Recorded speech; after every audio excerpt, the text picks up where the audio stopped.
Hey everybody, Jam Creates here doing something I haven't done in a while, and that is a comic book review. I know you guys are probably like, holy crap, he still does these? Yeah, actually. I still do from time to time. It's been definitely, like I said, it's been a while, so you have to forgive me on that regard.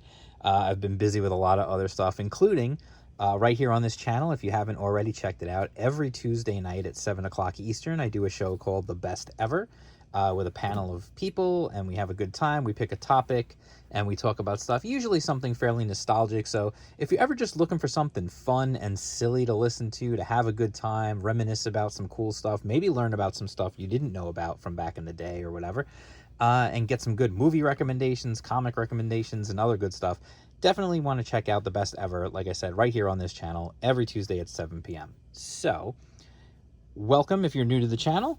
Please don't forget to like and subscribe and all that good stuff. Today we're talking about Starblades. This is the first effort from Kyle Ritter. It is being published through All Caps Comics, as you can see down there. That's Ethan Van Sciver's company.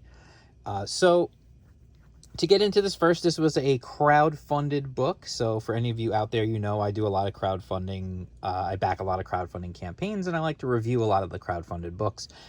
So first and foremost, I always do this, just taking a look at the quality, the physical quality of the book. Really, really nicely done. It's perfect bound. Volume 1, really nice, well put together, a thick cover. It's got this cool, like, you can see like the light on the logo there. It's got like it's raised and it's embossed of some like foil embossed or something, and so it's got that cool like rainbow effect. And just right from the get-go, you can just look at the cover and just know like, wow, look at the art on that. So anyway, what is Starblades? This is a book written and drawn by Mr. Kyle Ritter, who you may or may not have heard of. He mostly is known for his coloring. He colors all of Ethan Van Sciver's stuff. So he did the coloring on Cyberfrog. He did the coloring on, like, any of the Cyberfrog books. He's done all the coloring on that stuff. Believe he's doing the coloring on Rainbow the Brute also. And he is also not just a fantastic colorist, but a fantastic artist in his own right. You may know him. He's at Deaf Colorist on Twitter because he is in fact deaf. So what do we get here? Okay, so what is Starblades? Starblades is, I'm not, you know me, I don't spoil. I definitely try not to spoil. There's this introduction here with these characters, and you're not quite sure, like they're giving you a sort of an intro into the world, and then this whole like cool little double page title spread there. Like I said, art and story by Kyle Ritter. So just flipping through, it's like nice, thick, glossy pages, like really a high quality book for sure. And then the artwork itself obviously is absolutely fantastic. Just look at this, like this page is awesome. Like, hold on, let me just get a little closer on this one with the giant, try to get the glare off there, with the giant ass snake behind them. Like I look at that and I'm just like, wow. So what this is apparently there is this malevolent force that is coming. This is post-apocalyptic Earth, but it's almost like post-apocalypse. The way it's described, it's almost like we're even like way beyond when the apocalyptic events happened. There are these things called Starblades, which you'll see like they're wearing these gems around their neck, and that gives them abilities. There's this group of people, and at first you're kind of unsure. When you go into the story structure, it kind of just paints you a brief picture of what the world is like at this point. And then this character here, he leaves her behind to watch over this mirror that they have, this looking glass that allows them to see the futures, and he's going to go try and find enough of these people to help prevent what the worst thing that can happen. So there's Starblades are from this meteorite. These guys have got them. They give them different powers. So you can see like he's calling on the power of a spirit wolf to grant him power. And essentially what it is they've all got powers based on animals, is basically what it is. And so his is a wolf. There's another guy who's a bear. There's another one who's a shark. There's all different animals. These bad guys are really cool. I like their design. They're like these snake people. So I'm going to address something that I know other people have brought up, and people have brought it up in a way that is honestly disingenuous. They're just trying to get a gotcha. So what will I say as far as this goes? Like, for example, read this line right here. You snakes are all sound the same. Obviously, that's poor grammar.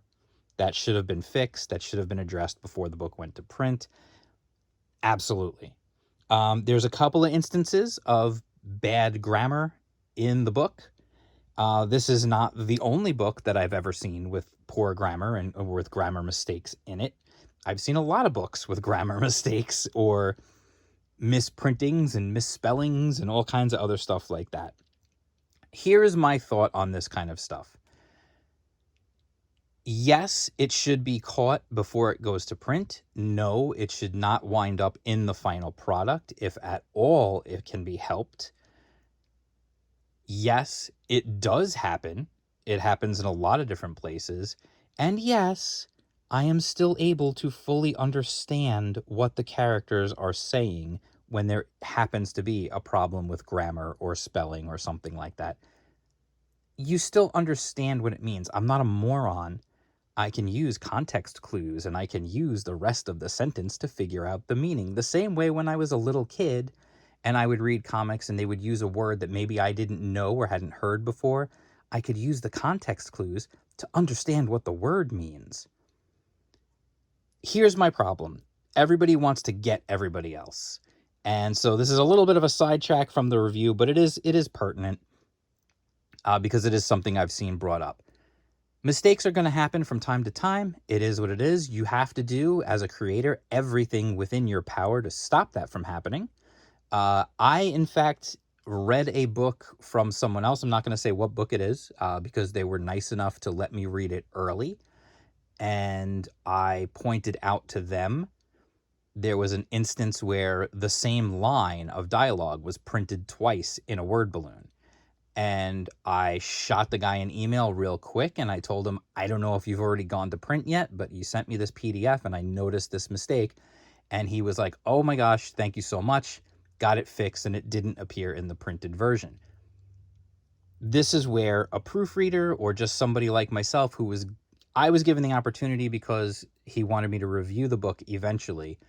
And I read it and I said, hey, listen, I'm just looking out. Because I feel like with crowdfunding, everybody's got to look out for everybody else. I do feel like there's a little of that should be happening. So anyway, that's my whole thing on the typos and stuff. Should they be in there? No. Should they be fixed beforehand? Yes, if possible. Are they going to happen? Absolutely. Is it the end of the world? No. Okay? That's the bottom line on that as far as I'm concerned. So anyway, as far as the book goes, I don't want to show you too much more because I don't really want to spoil anything. But what I am going to do is go to the back so you can just see some of the artwork and some of the characters. I really like the black and white line art you see in here. Like, I think that's really cool to see, especially with Kyle's work, because you always see Kyle's stuff.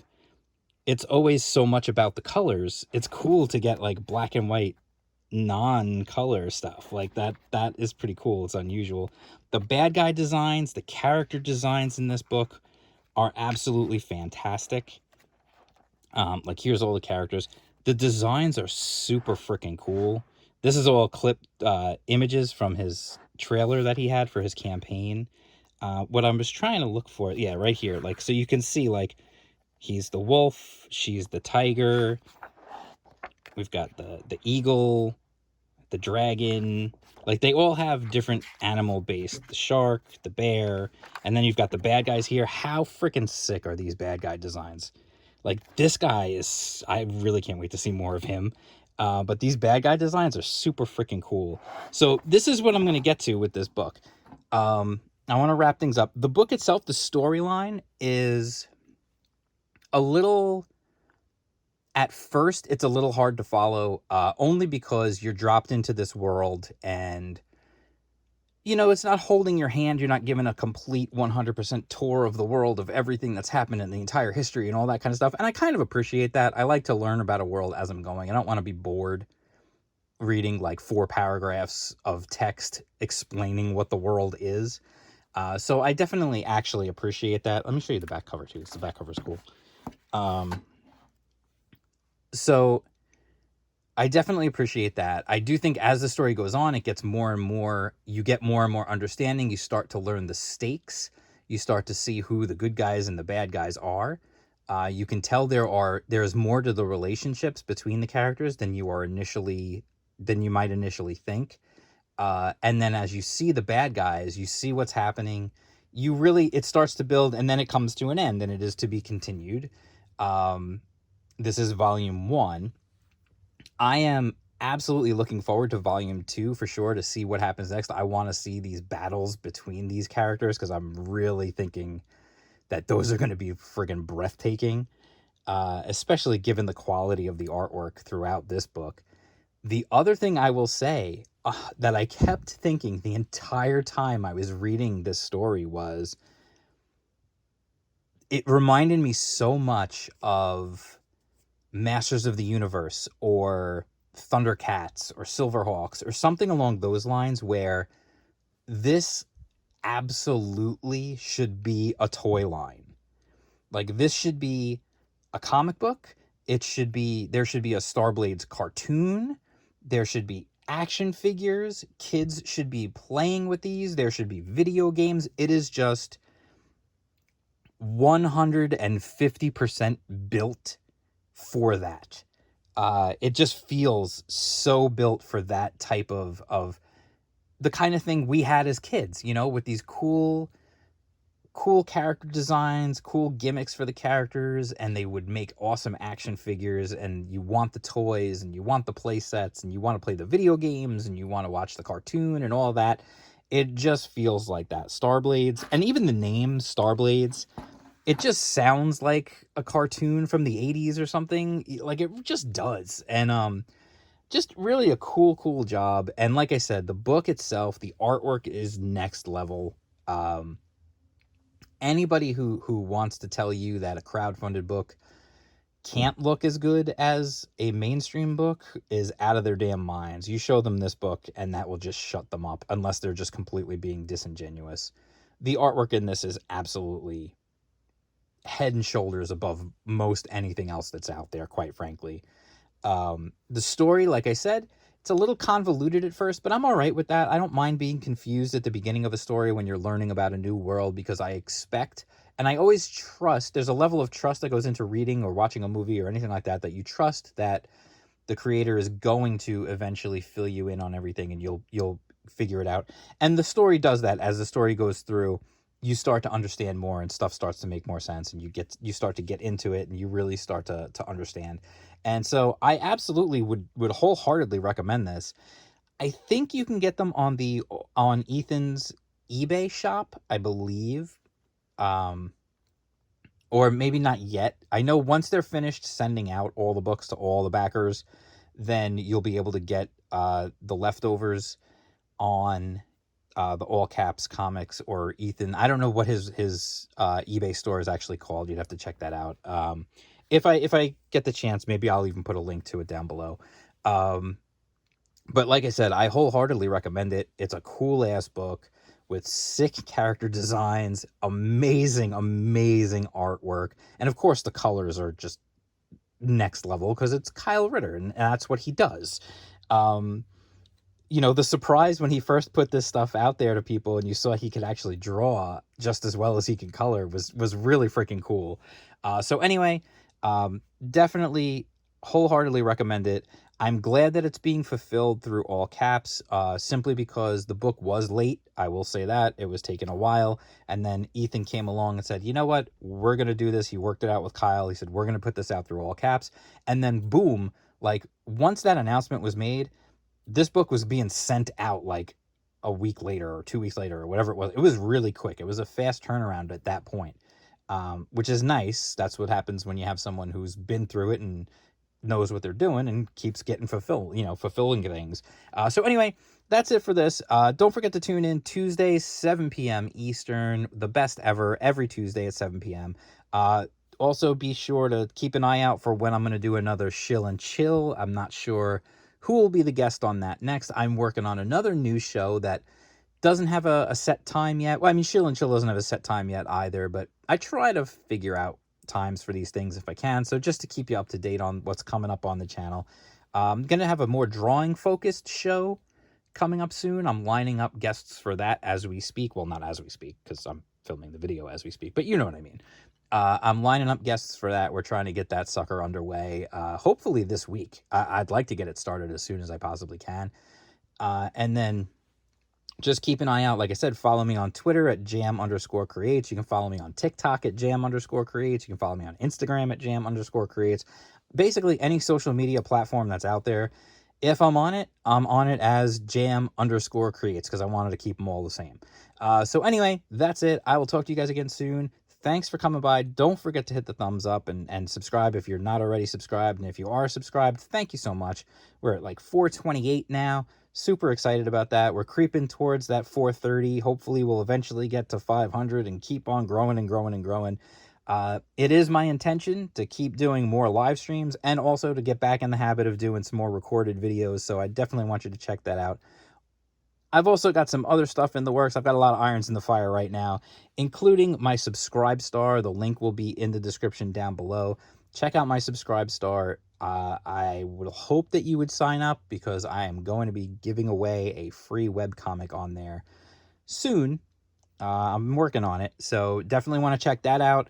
Also, Indie Comics Underground, that is my site dedicated to all things indie and crowdfunding comics, where you can find interviews with creators and artist spotlights and exclusive art reveals and all kinds of good stuff. Just recently had an interview with Narwhal on there, just like I had Narwhal as a guest on Shill and Chill here on the channel. So all kinds of great stuff happening here. Super excited to have you along for the ride. This is probably the longest outro of a video I've ever done, and I will work on making that better. Okay, thanks so much, and peace out.